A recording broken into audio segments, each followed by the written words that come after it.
con Primera de Juan y en esta tarde vamos a estar viendo los versículos que van del 22 al 25 y lo he titulado Dos prioridades de una iglesia sana. Y hay algo que debemos de ver y observamos a lo largo de la historia. Y no hace mucho, en el 2021, en Grecia, firmó un acuerdo el gobierno para censurar las noticias falsas, donde los ciudadanos griegos se enfrentarían a una pena de 5 años de cárcel si difundían información falsa sobre el COVID. Claro, al decir 2021 ya nos estamos imaginando. Así que el resto de países, como el nuestro, están tomando medidas similares contra las falsas noticias. Cuanto más la Iglesia de Cristo tiene que tomar medidas contra el engaño y contra la falsedad. Y esta carta es un ejemplo de ello. Y apenas han pasado 50 años de que nuestro Señor Jesús muere y tristemente empieza la apostasía dentro de la Iglesia de Asia Menor. Algunos comenzaron a poner en duda la humanidad de Jesucristo, enseñando ideas falsas. Y en los versículos anteriores vimos los que salieron de la Iglesia. Y hoy veremos por qué salieron de la Iglesia. Y si Dios lo permite, la siguiente vez que veamos Juan, veremos lo que pasa con los que se quedan en la Iglesia. Y vamos a estar leyendo los versículos del 18 al 25. Dice así la palabra del Señor, 1 de Juan 2, del 18 al 25. Y dice: hijitos, esta es la última hora. Y así como oísteis que el anticristo viene, también ahora han surgido muchos anticristos. Por eso sabemos que es la última hora. Salieron de nosotros, pero en realidad no eran de nosotros, porque si hubieran sido de nosotros, habrían permanecido con nosotros, pero salieron, a fin de que se manifestara que no todos son de nosotros. Pero vosotros tenéis la unción del Santo, y todos vosotros lo sabéis. No os he escrito porque ignoréis la verdad, sino porque la conocéis, y porque ninguna mentira procede de la verdad. ¿Quién es el mentiroso, sino el que niega que Jesús es el Cristo? Este es el anticristo, el que niega al Padre y al Hijo. Todo aquel que niega al Hijo tampoco tiene al Padre. El que confiesa al Hijo tiene también al Padre. En cuanto a vosotros, que permanezca en vosotros lo que oísteis desde el principio. Si lo que oísteis desde el principio permanece en vosotros, vosotros también permaneceréis en el Hijo y en el Padre. Y esta es la promesa que Él mismo nos hizo, la vida eterna. Y vamos a estar viendo dos prioridades de una iglesia sana. Y Juan, en esta sección, que va del 18 al 28, parece que otra persona, ¿verdad? Está siendo muy directo. El apóstol, que unos versículos más atrás los ha llamado al amor fraternal, ahora se levanta contra estos mentirosos sin ningún tipo de reparos. Para Juan no hay miramientos cuando de lo que se trata es de defender el Evangelio y la pureza doctrinal. Y esto es algo importante. Es conocido por el apóstol del amor, pero cuando se tiene que poner serio, se tiene que poner serio. Así que las consecuencias para los creyentes serían trágicas si no se corta de raíz las falsas enseñanzas, las falsas ideas. Y hoy vemos lo contrario, ¿verdad?, en muchas iglesias. Se nos llama a ser permisivos, tolerantes. Y el planteamiento de Juan muchas veces les ofende.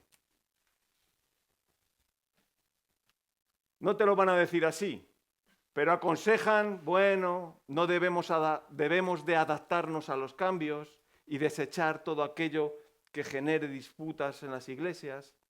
Y al parecer, muchos cristianos se han tragado el eslogan de la unidad a cualquier precio. Si quieres ser un buen cristiano, busca la unidad.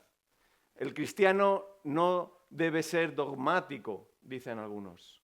Deben buscar únicamente lo que une. Algunos piensan que el buen cristiano debe ceder en las doctrinas bíblicas para buscar el qué, la armonía en la iglesia y no el conflicto. Pero no hay nada más amoroso que decir la verdad. Y el Nuevo Testamento nos enseña muy claramente qué asuntos debemos pasar por alto y cuáles no debemos pasar por alto. ¿Qué asuntos debemos soportar como cristianos y cuáles no? Y el cristiano debe soportar cuando es atacado, debemos aguantar cuando nos insulten, cuando falsamente suframos acusaciones.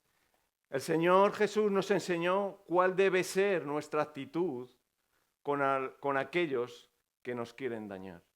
Y no tomar en cuenta a la persona. Es más, estamos llamados a no responder. Y si somos agredidos, poner la otra mejilla. Si mienten sobre nosotros, debemos sufrirlo. Pero si de lo que se trata es del ataque a la verdad del Evangelio, y en particular a la persona del Señor Jesucristo, debemos de defenderlo de la misma manera que lo hace el apóstol Juan. El apóstol Juan no se va a andar con paños calientes, y lo hemos visto, ¿verdad? Ha empezado llamando anticristos a estos que contradicen la verdad, y estos no van a parar, con lo cual el apóstol continúa enfrentándose a ellos. Se enfrenta llamándoles mentirosos, utilizando un lenguaje fuerte. Y no tolera que ofendan la verdad de Dios. Así que mantener la pureza de la doctrina es importante en la iglesia. No puede haber un espíritu de unidad si dejamos a un lado la verdad. El Espíritu Santo une a aquellos que reconocen a Cristo como el Hijo de Dios. Hay demasiadas implicaciones si perdemos de vista estas verdades.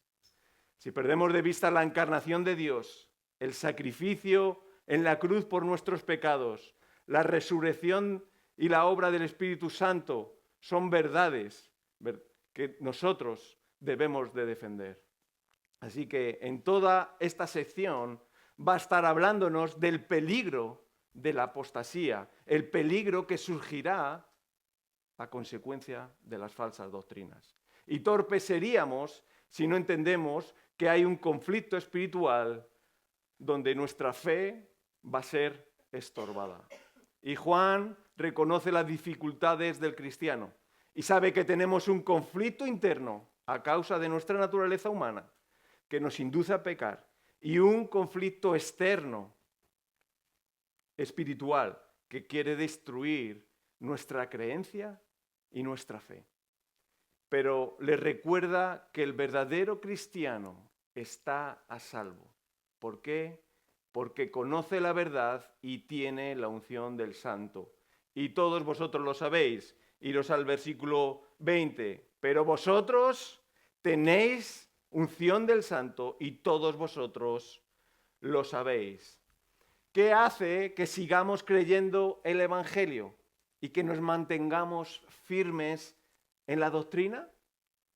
¿Es porque somos muy listos? ¿Es porque somos capaces de interpretar bien las Escrituras? No, sino que la obra del Espíritu Santo, que gracias a Él somos capaces de comprender y evitar el engaño. El Espíritu Santo es el que capacita a cada creyente para comprender las doctrinas de la persona del Señor Jesucristo.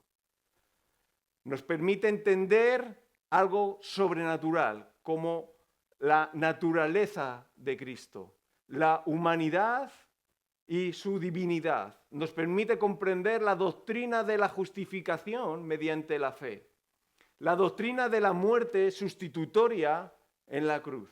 Es decir, el cristiano tiene un entendimiento y una comprensión espiritual porque tiene al Espíritu Santo y porque el Espíritu Santo nos hace confesar que Jesús es el Cristo, que Jesús es el Mesías, es el ungido que vivió entre nosotros y que murió y que resucitó. Así que no es poca broma lo que estos estaban haciendo, diciendo que Jesús podía ser un fantasma, una invención. Así que es de vital importancia que entendamos lo que está ocurriendo aquí. Están ofendiendo las doctrinas esenciales de nuestra fe. Debemos comprender algo, y es que el hombre natural no acepta las cosas del Espíritu de Dios, porque para él son necedad, y no las puede entender porque se disciernen espiritualmente. Y aquellos que se oponen a estas verdades, Juan lo deja bien claro, estos son los anticristos. Por eso, una prioridad de la Iglesia es que defiende la verdad. Versículo 22. ¿Quién es el mentiroso sino el que niega que Jesús es el Cristo? Este es el anticristo, el que niega al Padre y al Hijo. Y estas palabras son fuertes. Y hay doctrinas donde los cristianos han tenido dificultades para ponerse de acuerdo. Por lo que esta manera de hablarse solo tiene cabida única y exclusivamente cuando se atacan doctrinas fundamentales. Y si nos fijamos en la pregunta de Juan, que está haciendo, ¿quién es el mentiroso?, obtenemos la respuesta. Fácil, el que niega que Jesús es el Cristo. Esta es una doctrina fundamental que no se puede pasar por alto. El que dice que es cristiano no tiene duda de esta verdad, porque le ha sido revelada por el Espíritu Santo. Fijaros, versículo 21. No es escrito porque ignoréis la verdad. Es decir, ellos ya lo sabían. Ellos ya conocen al Señor Jesús. Sino porque la conocéis y porque ninguna mentira procede de la verdad. Juan, como he dicho, no va a pasar por alto algo así. Pensar que el Señor Jesús no vino físicamente y que el Señor Jesús era Dios y que el Señor Jesús era hombre. Así que esto no se trata de una desviación, esto no se trata de una mala interpretación de las Escrituras, esto hay que llamarlo por su nombre. Estos son unos mentirosos. ¿Por qué? Porque Él estuvo allí presente con el Señor Jesús. Estuvo en la transfiguración. Vio a Cristo, oyó la voz del cielo que decía, este es mi Hijo amado, en quien me he complacido. A Él oíd. Vio morir al Hijo de Dios en la cruz. Estuvo en el aposento alto cuando apareció Jesús resucitado. Y Tomás metió los dedos en sus heridas. Y por tanto, estos que niegan que Jesús es el Cristo son unos mentirosos y tienen en común algo importante, que son hijos de Satanás. Están cumpliendo los planes de Satanás. Negar que Jesús es el Cristo tiene terribles consecuencias para nosotros. Versículo 23. Todo aquel que niega al Hijo tampoco tiene al Padre. El que confiesa al Hijo tiene también al Padre. En otras palabras, aceptar que Jesús no es el Cristo es negar la doctrina de la encarnación. Es decir, su doble naturaleza, la humana y la divina. Es decir no a su nacimiento virginal. Es decir, no a su vida perfecta para que Él sea el representante de la humanidad, para redimir a los perdidos en la cruz de manera sustitutoria y redentora y reconciliarnos con Dios, para luego resucitar, ¿verdad? Y siendo a la diestra del Padre nuestro abogado.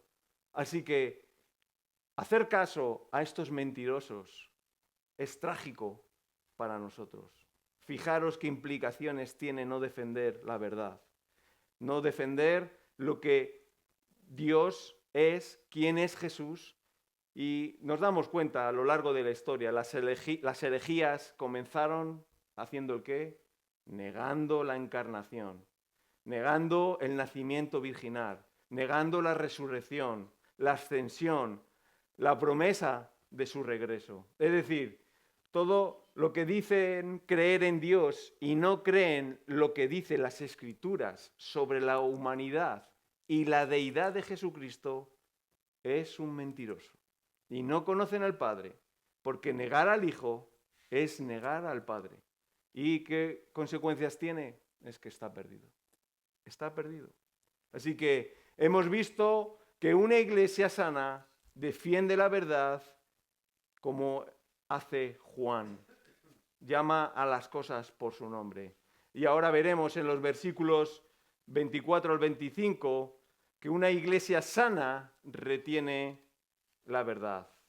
Dice así el versículo 24. En cuanto a nosotros, fijaros, que permanezca en vosotros lo que oísteis desde el principio. Si lo que oísteis desde el principio permanece en vosotros, vosotros también permaneceréis en el Hijo y en el Padre. Así que si nos fijamos a lo largo de las Escrituras, esta expresión, que permanezca en vosotros, es una acción continua en el tiempo. Que permanezca en vosotros. Es decir, la continuidad de esta acción en cada cristiano es la garantía de una verdadera conversión. Este pertenecer es enfático en todos los escritos del apóstol Juan. Si observamos, aparecen 70 veces. Y fijaros, en los versículos del 24 al 28 aparece 8 veces, señalando que los que retienen la verdad, el Evangelio, son los hijos de Dios. Los que salieron de la iglesia, del versículo 19, cuando oyeron el Evangelio, ¿verdad? Ellos lo escucharon y creyeron. ¿Pero qué ocurrió? Lo mezclaron y luego desarrollaron sus propias ideas, apartándose del mensaje original que se predicó. No es suficiente haber creído en el Evangelio por un tiempo. Solo los que permanecen en la doctrina de los apóstoles, en sus enseñanzas, las enseñanzas del Señor Jesús, pueden estar seguros de permanecer en Él, permanecer en el Hijo y permanecer en el Padre. Y hay veces que nos ponemos serios, ¿verdad? Y muchas veces parece que estoy como echando la bronca, pero este es un tema importante. No se puede pasar por alto. Juan vuelve a enfatizar la pureza del Evangelio. Fijaros, lo que oísteis desde el principio. No le importan los números.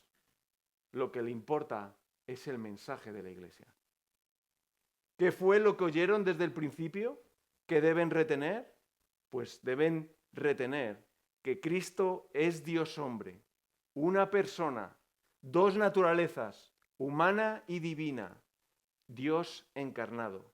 Lo que existía desde el principio, versículo 1 del capítulo 1, ¿verdad? Lo que hemos oído, lo que hemos visto con nuestros ojos y contemplaron, y lo que palparon nuestras manos, es algo serio. Están contradiciendo lo que él ha vivido en persona, lo que él ha estado experimentando con el Señor Jesús, la experiencia que él le vino y vinieron a los 50 días de la muerte, ¿verdad?, en Pentecostés. ¿Quién está negando esto? Lo que existía desde el principio, lo que hemos oído, lo que hemos visto con nuestros ojos, lo que hemos contemplado, palpado, ¿verdad?